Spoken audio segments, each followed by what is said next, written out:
This is Kural Media, your trusted source for global news. இது குரல் media செய்திகள்.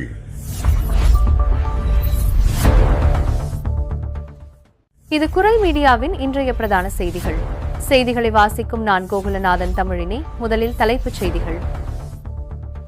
பிரான்சில் நடைபெறவுள்ள உலக பொருளாதார வல்லரசுகளின் G7 உச்சி மாநாட்டின் திகதி அமெரிக்க ஜனாதிபதி டொனால்டு டிரம்பிற்காக திடீரென மாற்றம்.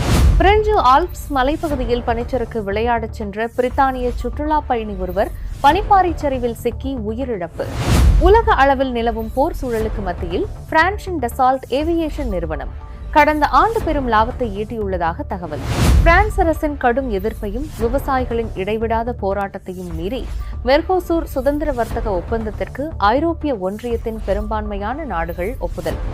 பாரிஸில் மேலும் தீவிரமடையும் அரசுக்கு எதிராக இளம் மருத்துவர்கள் சங்கம் அறிவித்துள்ள காலவரையற்ற வேலை நிறுத்த போராட்டம்.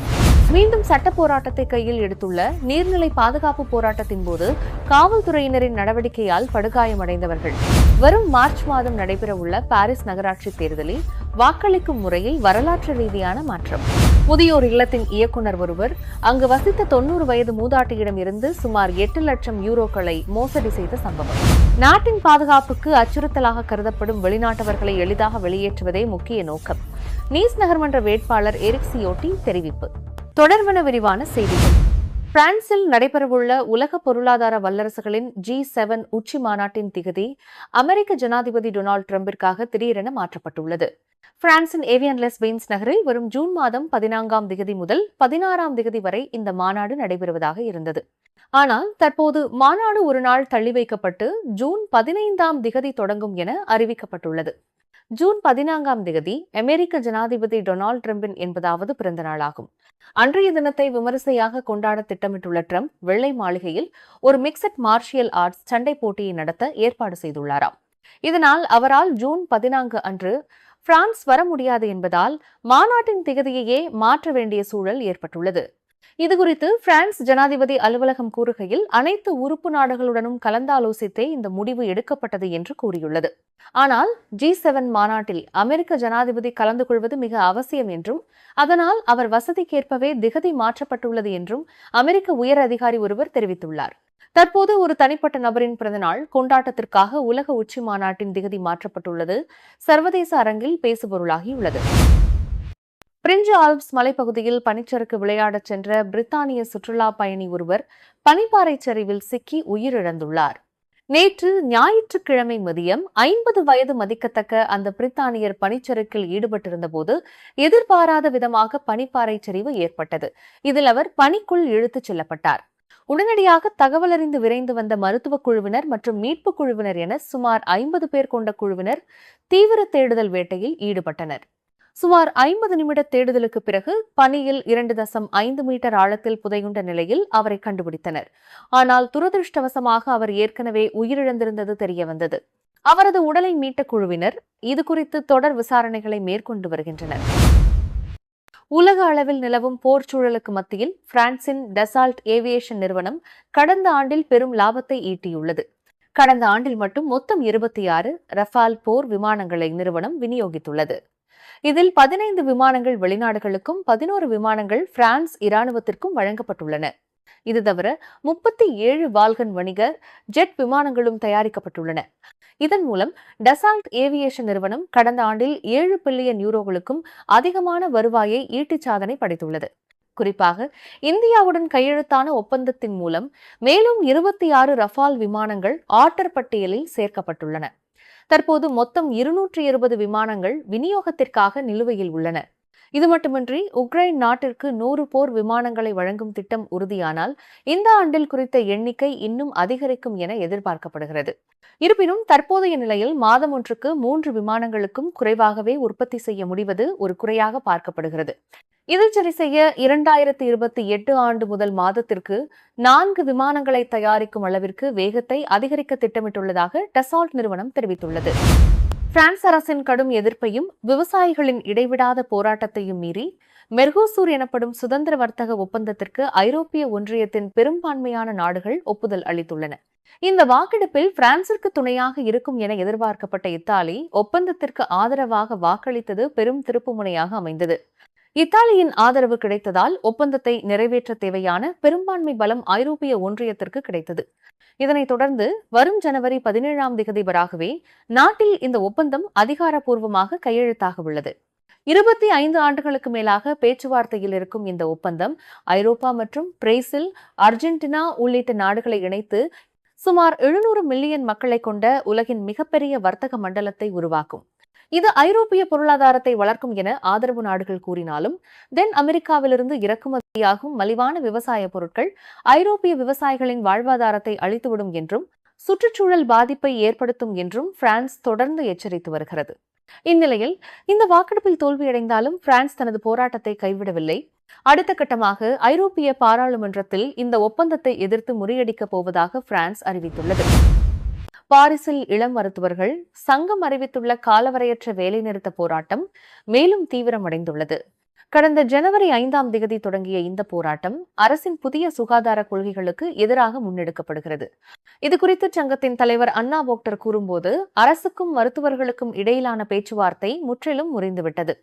இனி வெற்று வார்த்தைகள் தேவையில்லை, வலுவான செயல்களே தேவை என்று அதிரடியாக தெரிவித்துள்ளார். இதனால் சுகாதார அமைச்சருடன் பேச்சுவார்த்தை நடத்தவும் மருத்துவர் சங்கம் மறுத்துவிட்டது. சமூக பாதுகாப்பு நிதி சட்டம் மற்றும் தனியார் மருத்துவத்துறையை கட்டுப்படுத்தும் அரசின் புதிய வரைவு சட்டங்கள் மிகவும் அதிகாரப்பூர்வமானவை என்று மருத்துவர்கள் குற்றம் சாட்டுகின்றனர். அரசின் பொருளாதாரம் மற்றும் தொழில்நுட்பம் சார்ந்த அணுகுமுறையானது மருத்துவ தொழிலின் தன்மையையே அர்த்தமற்றதாக்குவதாக அவர்கள் வேதனை தெரிவித்துள்ளனர்.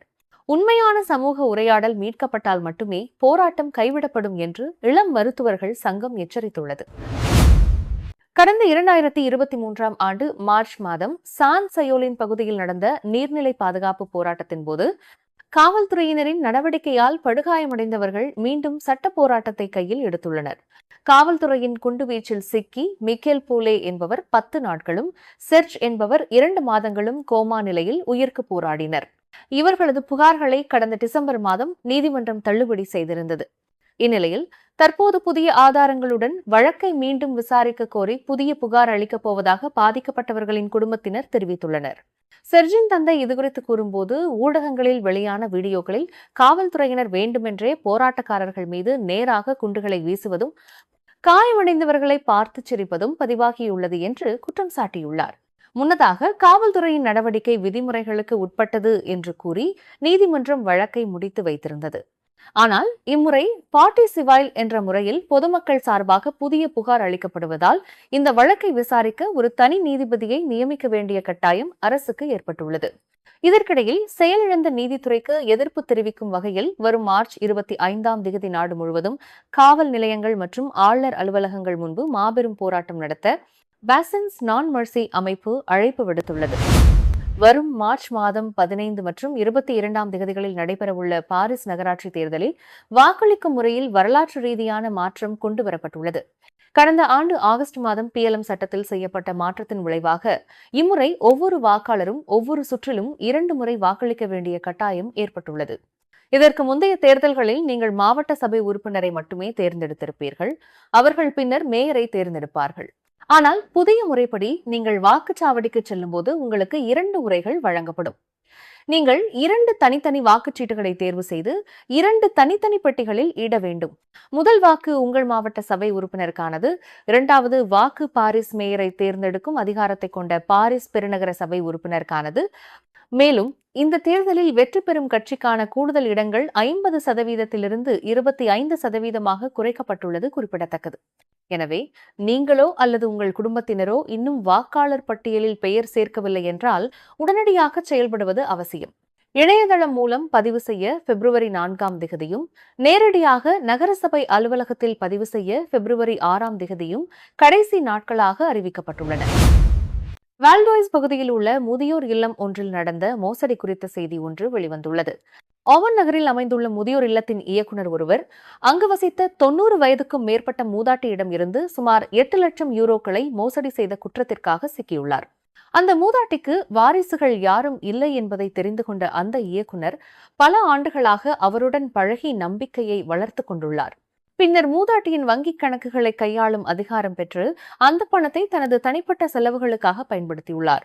இந்த மோசடியானது அந்த மூதாட்டியின் வங்கிக் கணக்கில் நடந்த சந்தேகத்திற்கிடமான பரிவர்த்தனைகளை வங்கி ஆலோசகர் கண்டுபிடித்ததன் மூலமே வெளிச்சத்திற்கு வந்துள்ளது. விசாரணையில் அவர் மூதாட்டியின் 6 லட்சம் யூரோக்கள் மதிப்புள்ள உயிர் காப்பீட்டுத் தொகையையும் தனது பெயருக்கு மாற்றியிருப்பது தெரியவந்துள்ளது. கிளாரியின் குழுமத்தால் பணிநீக்கம் செய்யப்பட்ட அந்த நபர் ஏற்கனவே 2013ஆம் ஆண்டில் இதேபோன்ற நம்பிக்கை மோசடி குற்றத்திற்காக தண்டனை பெற்றவர் என்பது குறிப்பிடத்தக்கது. தற்போது அவர் நீதிமன்ற கண்காணிப்பில் வைக்கப்பட்டுள்ளார். வழக்கு விசாரணை வரும் ஜூன் மாதம் நடைபெறவுள்ளது. குடியரசுக்கான உரிமைகள் ஒன்றிய கட்சியின் தலைவரும் நீஸ் நகர்மன்ற வேட்பாளருமான எரிக் சியோட்டி பிரான்ஸ் அரசியலமைப்பில் பாதுகாப்பு உரிமையை ஒரு அடிப்படை உரிமையாக சேர்க்கும் நோக்கில் விரைவில் புதிய சட்ட முன்மொழிவு ஒன்றை தாக்கல் செய்ய உள்ளதாக அறிவித்துள்ளார். ஒவ்வொரு குடிமகனின் பாதுகாப்பும் ஓர் உயர்ந்த உரிமையாக அரசியலமைப்பில் தெளிவாக எழுதப்பட வேண்டும் என்றும் இந்த மாற்றம் ஒரு பொது வாக்கெடுப்பு மூலம் மக்களிடம் கொண்டு செல்லப்பட வேண்டும் என்றும் அவர் வலியுறுத்தியுள்ளார். குறிப்பாக நாட்டின் பாதுகாப்புக்கு அச்சுறுத்தலாக கருதப்படும் வெளிநாட்டவர்களை எளிதாக வெளியேற்றுவதே இதன் முக்கிய நோக்கமாகும். பாதுகாப்பு என்பது மற்ற எல்லாவற்றுக்கும் மேலானது என்று கூறும் சியோட்டி, ஆபத்தான வெளிநாட்டவர்களை நாட்டை விட்டு வெளியேற்றுவதை ஓர் அரசியலமைப்பு கொள்கையாகவே மாற்ற வேண்டும் என்று விரும்புகிறார். மேலும் அவர்களை வெளியேற்றும் நடவடிக்கை முடியும் வரை அவர்கள் தடுப்பு காவலில் வைக்கப்பட வேண்டும் என்றும் அவர் தெரிவித்துள்ளார். இது தவிர பாதுகாப்பு படைகளுக்கு அதிக நிதி ஒதுக்குதல், கூடுதல் விசாரணை அதிகாரிகளை நியமித்தல் மற்றும் போதைப்பொருள் பயன்படுத்துவோருக்கு எதிராக கடுமையான நடவடிக்கைகளை எடுத்தல் போன்ற கோரிக்கைகளையும் அவர் தொடர்ந்து வலியுறுத்தி வருகிறார். நீங்கள் இதுவரை கேட்டது குரல் மீடியாவின் பிரதான செய்திகள். மேலும் இதுபோன்ற செய்திகளை அறிய குரல் மீடியாவை சப்ஸ்கிரைப் செய்யுங்கள்.